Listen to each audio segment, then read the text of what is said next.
And sp3 hybrid orbital has कितना s character, 1/4 of s character, 25% इसीलिए तो आता है. The shortest cc bond length is found in, shortest cc bond length would be found in diamond, benzene, ethane, acetylene. Acetylene का formula क्या है, triple bond, तो यही हो गया शॉर्टेस्ट.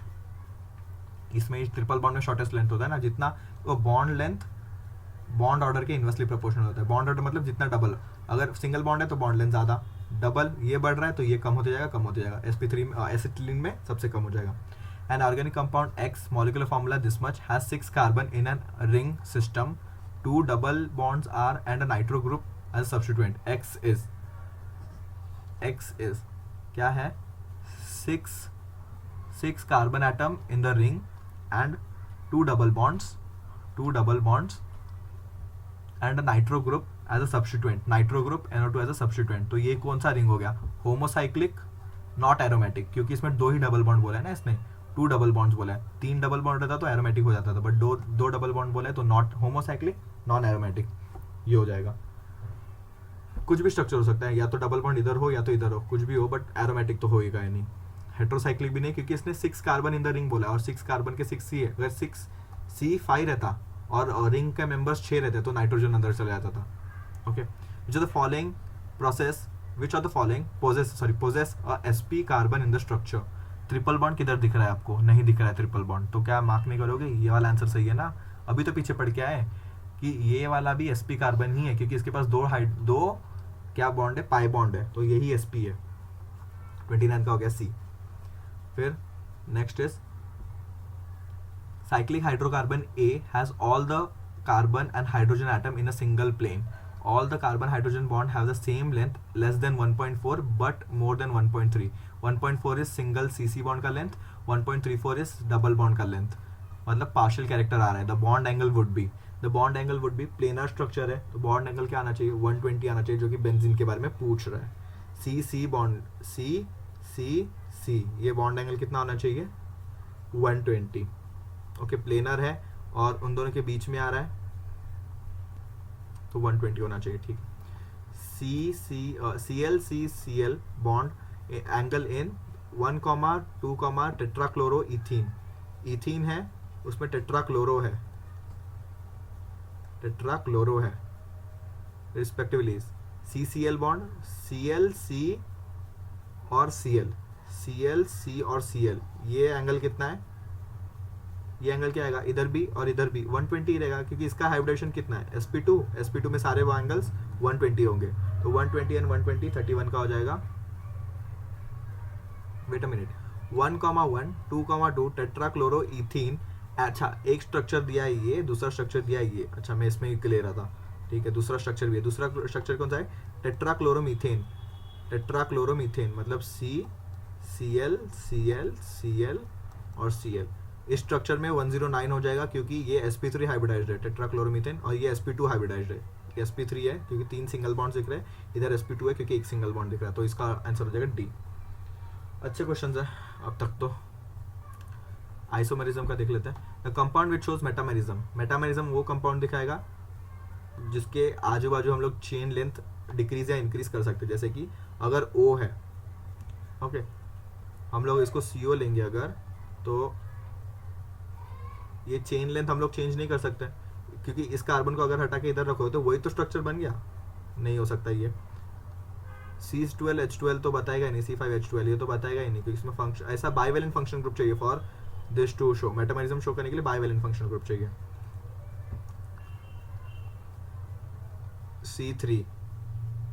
C3 दिखा सकता है क्या, C3H8O या फिर C3H8O. ओके, हमें ये ईथर्स लेके चलना पड़ेगा. कीटोन्स इन लोग ने बोला नहीं, तो कीटोन्स हम लोग ले नहीं सकते, तो हम ईथर्स लेके चलते हैं. ओके, कीटोन में तो फिर कोई भी नहीं दिखाएगा, क्योंकि हमें फर्स्ट वाले में भी कीटोन रहेगा तो नहीं दिखाएगा, थर्ड और फोर्थ में भी नहीं दिखाएगा. तो हम लोग ईथर्स लेके चलते हैं, तो CC0 CC लिख सकते हैं एक स्ट्रक्चर, और C0 मतलब ऑक्सीजन CCC ये दिखा सकता है मेटामेरिज्म, तो ये दिखा देगा. ओके, इधर से क्या क्या बन सकता है, कीटोन बन सकता है एक स्ट्रक्चर, और एक बन सकता है ईथर. यही 2 स्ट्रक्चर पॉसिबल है. तो आपको दोनों बना के देखना पड़ेगा, कीटोन से बना तो नहीं हुआ, ईथर से बना तो हो गया, तो ये दिखा देगा।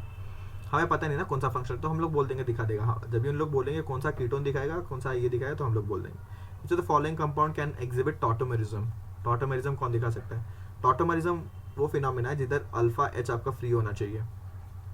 देखो इधर तो एच है, बेंजीन के रिंग में एच है, बट अगर ये एच इधर डबल बॉन्ड बना सकता है क्या? नहीं बना सकता, no, not possible at all. तो कैन एग्जिबिट ऑटोमरिज्म, ओके।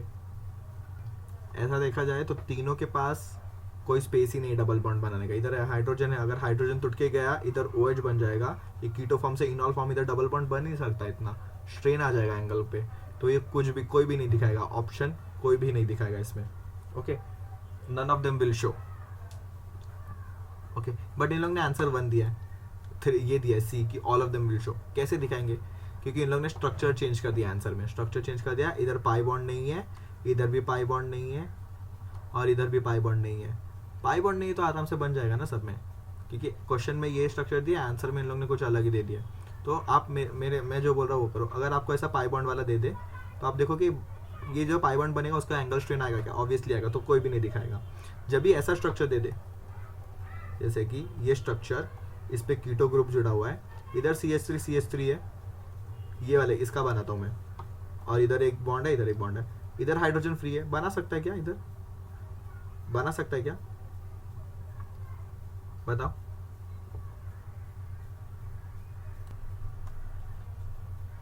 ये पाई बॉन्ड नहीं होना चाहिए उसके लिए, अगर बनाना है तो ये पाई बॉन्ड नहीं होना चाहिए, फिर इधर पाई बॉन्ड बनेगा। तो इन्होंने जो स्ट्रक्चर दिया, आंसर कुछ भी देना दो इनको, बट इन्होंने जो स्ट्रक्चर दिया उसके हिसाब से नन ऑफ द अबव आना चाहिए, ओके, नन ऑफ अबव। या तो इसने क्वेश्चन में ये 2015 में ऐसा ही क्वेश्चन आया रहेगा, या तो इन लोगों ने कुछ क्वेश्चन में प्रिंटिंग किया है, बट कीटो किल के ये तो है, होगा ही नहीं।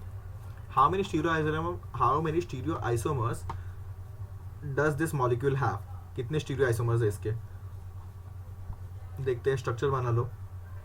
CH3 CH double bond CH CH2 CH Br CH3,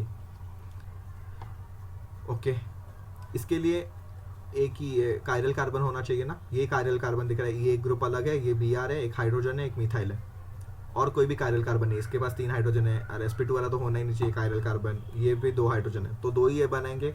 एक कायरल कार्बन है, एक R फॉर्म एक S फॉर्म दिखा सकता है, ओके ओके। स्टीरियो आइसोमर्स में दोनों आ गए, ऑप्टिकल और ज्योमेट्रिकल। स्टीरियो आइसोमर्स पूछा है ना, तो दोनों पूछना है, ऑप्टिकल और ज्योमेट्रिकल, इसलिए उन्होंने पाई बॉन्ड भी दिया है। तो पाई बॉन्ड से सिस ट्रांस बना सकते हैं, तो उसके 2 आइसोमर बन गए, और इधर RS बन गया, इसके 2 बन गए, तो 4 बन गए इसमें। अच्छा क्वेश्चन है, क्योंकि स्टीरियो आइसोमर में दोनों आ गए, ऑप्टिकल और geometrical, okay. Which of the following pair represent stereo isomers? Structural isomers and geometrical नहीं, ऑप्टिकल और ज्योमेट्रिकल। 35 का भी अगर आपको पता रहेगा ये स्टीरियो आइसोमर्स, 2005 का पेपर सॉल्व करके गए रहेगा 2008 में, तो ये नॉलेज आपका यूज हो जाएगा इसमें। तो वही बोलते हैं कि पेपर सेम नहीं आता, सेम नॉलेज के ऊपर आता है। नॉलेज इसमें से क्या मिलना था कि स्टीरियो आइसोमर में दोनों आते हैं, ऑप्टिकल ज्योमेट्रिकल, वही यूज करके 2008 में ये डाल दिया कि अगर आप खाली ऑप्टिकल देखने का, या खाली आपने देखा ये तो 2 ज्योमेट्रिकल आइसोमर, खाली आपने देखा ये कायरल कार्बन है तो 2 ऑप्टिकल, कोई भी देख के आप खाली 2 टिक करके आओगे, बट दोनों आएगा। सिर्फ how many stereo isomers are possible, ऐसा नहीं बोलेगा हाउ मेनी ज्योमेट्रिकल या how many only optical possible, सिर्फ वो बोलता तो 2 आंसर करेक्ट रहता था। तो यहाँ पे आंसर 4 आ जाएगा, ओके। कंटिन्यू करते हैं GOC के डिस्कशंस में। 35 तक हो गया, 36 से चालू करेंगे। Which of the following species is not electrophilic in nature? कौन सा इलेक्ट्रोफाइल नहीं है? BH3 is an electrophile, H3O plus it is not an electrophile, इसका ऑक्टेट तो कंप्लीट है। देखो इलेक्ट्रोफाइल वो होता है जिसका ऑक्टेट इनकम्प्लीट हो, या तो उसको इलेक्ट्रॉन की डेफिशिएंसी हो। देखो यहाँ पे इसके पास 6 इलेक्ट्रॉन है बाहर आउटर मोस्ट शेल में। NO2 plus is an electrophile, H3O plus is not an electrophile. Cl plus क्यों होगा? मतलब देखो इसका 17 है, वैसे भी इसके पास 1 इलेक्ट्रॉन कम है फ्रॉम नोबल गैस कॉन्फ़िगरेशन, उसमें से भी आप इलेक्ट्रॉन निकालते हैं, मतलब 2 इलेक्ट्रॉन की कमी है, तो ये इलेक्ट्रोफाइल की तरह काम करेगा। NO2 प्लस में भी आप NO2 प्लस का स्ट्रक्चर बनाओगे तो आपको भी उसमें दिखेगा कि ये इलेक्ट्रोफाइल है। But H3O plus ion is not an electrophile because इसका ऑक्टेट कंप्लीट है, ये और मैक्सिमम ले ही नहीं सकता इलेक्ट्रॉन। इलेक्ट्रोफाइल वो होता है जो इलेक्ट्रॉन लविंग होता है, तो ये इलेक्ट्रोफाइल नहीं है। दिस एंड दिस आर, क्या है ये दोनों, क्या बता रहा है ये रेजोनेटिंग स्ट्रक्चर है, टॉटोमर्स है। Yes they are tautomers, obviously they are tautomers. No not a tautomer, क्योंकि कीटो इनॉल नहीं बन रहा है ना, इन ऑल देखते हैं। ये CH3 ये इधर डबल बॉन्ड गया तो ये इसने नेगेटिव चार्ज ले लिया। अच्छा हाँ, टॉटोमर नहीं है ये। क्यों नहीं है? क्योंकि इसका CH2 इधर अगर माइग्रेट करके आ जाता था तो टॉटोमर होता था, but it is an resonating structure so not a tautomer. Tautomerism will be exhibited by, tautomerism किससे एग्जिबिट होगा? CH3 NH, ये नहीं एग्जिबिट करेगा क्योंकि ये दोनों ग्रुप सेम है, अलग होते तो ठीक बात थी, सेम है। फिर R3 नाइट्राइड, फिर RCNO2, कौन सा एग्जिबिट करेगा? आपको क्या लग रहा है? सेकेंड वाले का स्ट्रक्चर बना के देखो, 3 CH3 जुड़े हैं एक कार्बन से और N और O, ये भी टॉटोमर एग्जिबिट नहीं कर सकता। No, RCH2NO2, RCH2NO2, I think this can show tautomerism, क्योंकि इसके पास एक अल्फा हाइड्रोजन है, ये अल्फा हाइड्रोजन इधर आ जाएगा, ये बॉन्ड इधर आ जाएगा, अल्फा हाइड्रोजन इधर चला जाएगा, दिस कैन शो टॉटोमरिज्म, ये आ जाएगा। टॉटोमरिज्म के लिए alpha hydrogen is must, alpha hydrogen का माइग्रेशन इज मस्ट होना नहीं चाहिए। इसके पास अल्फा हाइड्रोजन माइग्रेट नहीं कर रहा तो टॉटोमरिज्म नहीं है, रेजोनेटिंग स्ट्रक्चर्स है वैसे ही। नेक्स्ट क्या है? The number of possible isomers in the following compound with molecular formula this. Possible isomers C7H8O, तो इसका स्ट्रक्चर बनाने जाओगे तो आप कभी भी ऐसा स्ट्रेट लाइन स्ट्रक्चर चालू मत कर देना, मेरी बात मानो। जब भी कार्बन और हाइड्रोजन का रेशियो ऑलमोस्ट सेम है, देखो C7 है H8 है, ऑलमोस्ट सेम है, क्या एक का डिफरेंस है। जब भी carbon hydrogen ratio almost same लगे तो वो रिंग स्ट्रक्चर है, रिंग वाला है। तो रिंग बना दो चुपचाप, बेंजीन का रिंग हो गया, इसमें 6 कार्बन हो गए, 6 कार्बन 6 हाइड्रोजन इसमें हो गए, तो क्या बचा? एक कार्बन बच गया और एक O और 2 हाइड्रोजन, मतलब OH। तो इसके कितने बन सकते? देखो अपना फॉर्मूला क्या था? C7H8O था, हमने इसमें से C6H6 निकाल दिया, तो C6H6 निकाल दिया, C6H5 निकालो क्योंकि आपको कुछ तो कुछ ज्वाइन करना पड़ेगा यहाँ पे, तो H5 एक बैलेंस ही रखो इधर। तो बचा कितना अपने पास? एक कार्बन बचा है और 3 हाइड्रोजन बचे हैं, एक कार्बन बचा है 3 हाइड्रोजन बचे हैं, ठीक है इतना ही बचा है। तो आप इसको पूरे को क्या कर सकते हो? ऐसे जोड़, और एक ऑक्सीजन बचा है ना, ऑक्सीजन, तो आप इसको ऐसा जोड़ सकते हो, ये एक स्ट्रक्चर बन जाएगा। और क्या हो सकता है? ये तो हो गया एनिसोल का स्ट्रक्चर OCH3। ऐसे कितने पॉसिबल स्ट्रक्चर्स बन सकते हैं। फिर आप क्या कर सकते हो यहाँ पे, और एक इधर से हाइड्रोजन निकाल दो, ये हाइड्रोजन इसके पास भेज दो, इसको इधर उठा के रख दो, तो ये हो गया क्या? ऐसे आप इसको ऑर्थो मेटा पैरा, ऐसे 3 स्ट्रक्चर्स उसके बना सकते हो, ऑर्थो मेटा पैरा के। एक हो गया आपका एनिसोल। और कैसे बना सकते हो आप इसको? और कैसे बना सकते हैं हम लोग इसको ना, और कैसे बना सकते हो मालूम है? आप क्या करो, इसको इधर ले लो, O को इधर से ले लो, इसका हाइड्रोजन इधर दे दो आप, तो आप ऐसा बना दो, इसको लेके CH2OH, ये भी एक अल्कोहल बन जाएगा। ओके, तो ये एक स्ट्रक्चर, ऐसे 5 स्ट्रक्चर पॉसिबल है इसके। तो आपको जब भी ऐसे बना के देखना पड़ेगा उधर, और कुछ फॉर्मूला नहीं है इसके लिए, तो आपको बना के देखना पड़ेगा कि O किस में आ सकता है। अल्कोहल हो सकता है, ईथर हो सकता है, और आपका क्या हो सकता है? अल्कोहल और इथोल हो सकता है। तो अल्कोहल से हम लोग ने 4 स्ट्रक्चर बना दिए, 3 ये और ये एक ईथर बन गया। तो अल्कोहल ईथर के इसमें O आता है, ऐसा आपको देख के बनाना पड़ेगा। और एक चीज़ याद रखनी है कि कार्बन और हाइड्रोजन का रेशियो सेम आ गया, ऑलमोस्ट सेम है, अप्रॉक्सीमेटली पास है, तो आप डायरेक्टली रिंग स्ट्रक्चर के जाओ, चेन बनाने की कोशिश मत करो, बैलेंस होगा ही नहीं होगा कभी भी चेन बनाने जाओगे तो। Isomer of a substance must have the same structural formula, chemical physical property, molecular formula. Same molecular formula होगा क्या? यही होगा, सेम मॉलिक्यूलर फार्मूला होना चाहिए। स्ट्रक्चरल फार्मूला तो कुछ भी हो सकता है, जैसे कि हम लोग ने अल्कोहल ईथर के बारे में बात किया, आप ऐसे लिखो या आप ऐसे लिख दो, स्ट्रक्चरल फार्मूला चेंज हो गया, मॉलिक्यूलर फार्मूला उतना ही है, C2 जो भी आप लिखोगे वैसे मॉलिक्यूलर फार्मूला सेम होना चाहिए। फिर फिजिकल प्रॉपर्टीज अलग होंगी, केमिकल प्रॉपर्टीज जैसे कि अल्कोहल की अलग होगी, इसकी अलग होगी, स्ट्रक्चरल फार्मूला भी सब अलग होगा, मॉलिक्यूलर फार्मूला सेम होना चाहिए। How many chain isomers are possible from, देखो इसमें देखो CnH2n+2, मतलब ये अल्केन है, इसमें आप रिंग बनाने मत जाओ, इसमें आप डायरेक्टली चेन बनाओगे। 6 कार्बन की चेन है, इसमें अब कितना स्ट्रक्चरल चेन आइसोमर्स दिखा सकते हो? How many chain isomers are possible? पहला तो ये हो गया, एक लेंथ कम कर दो, 5 इधर एक आ सकता है, 5 वाले में इधर एक आ सकता है, बस और कुछ नहीं हो सकता। फिर 4 कर दो चेन की आइसोमर्स, 2 इधर आ सकता है, या तो आप ऐसे भी कर सकते हो ना इसको, इसको इधर रख दो, इसको इधर रख दो, ये भी एक चेन आइसोमर है ऑफ 4 कार्बन। फिर और कौन सा हो सकता है, ये भी हो सकता है, नहीं ये तो स्ट्रक्चर इसके जैसे हो गया ना, तो ये नहीं हो सकता, 3 कार्बन पॉसिबल नहीं है। 4 कितने बने, 1 2 3 4 5 स्ट्रक्चर बन रहा है। ओके, तो इसके 5 स्ट्रक्चर बनेंगे हमारे पास, और बन नहीं सकता, इतना ही होगा। Concept of okay in reaction mechanics organic compounds में, in Kjeldahl's method of estimation of nitrogen can be used to estimate the amount of nitrogen which are the following, in which are the following compound. कौन से compound में हम लोग इसको use कर सकते हैं, तो कौन सा कंपाउंड में हम लोग केजडाल मेथड यूज़ कर सकते हैं, केजडाल मेथड्स हम लोग यूज़ कर सकते हैं इस कंपाउंड में। क्यों, क्योंकि ये केजडाल मेथड में रिएक्ट करेगा with ammonium to can be change. Kjeldahl method में हम लोग ये जो डालेंगे उसको हम लोग अमोनियम सल्फेट में कर देंगे, ammonium sulphate.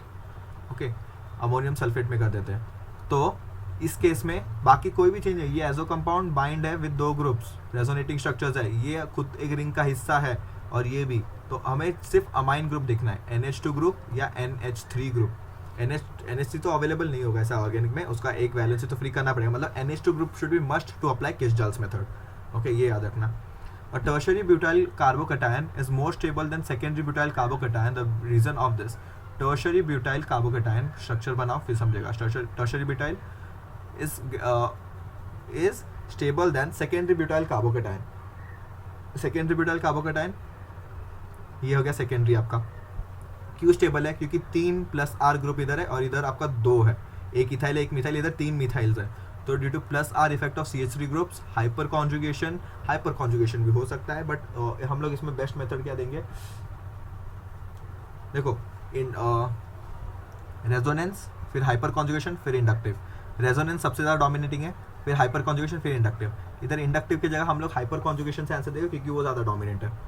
Okay, which are the following is a free radical substitution reaction. Free radical substitution reaction, HBr in presence of peroxide, ये पेरोक्साइड का है, पेरोक्साइड फॉर्मूला। तो this is an radical mechanism. Free radical mechanism नहीं, free radical mechanism देखो, this is a radical mechanism but HBr in presence of peroxide, ये radical है but ये addition of radical है, radical free radical addition reaction हो जाएगा, ये substitution नहीं होगा। फिर एसिटिलीन विथ HBr के साथ एसिटिलीन, ये भी एडिशन रिएक्शन ही होगा, एडिशन रिएक्शन होगा। ये कौन सा एडिशन होगा, सिर्फ एडिशन बोल सकते हो आप इसको।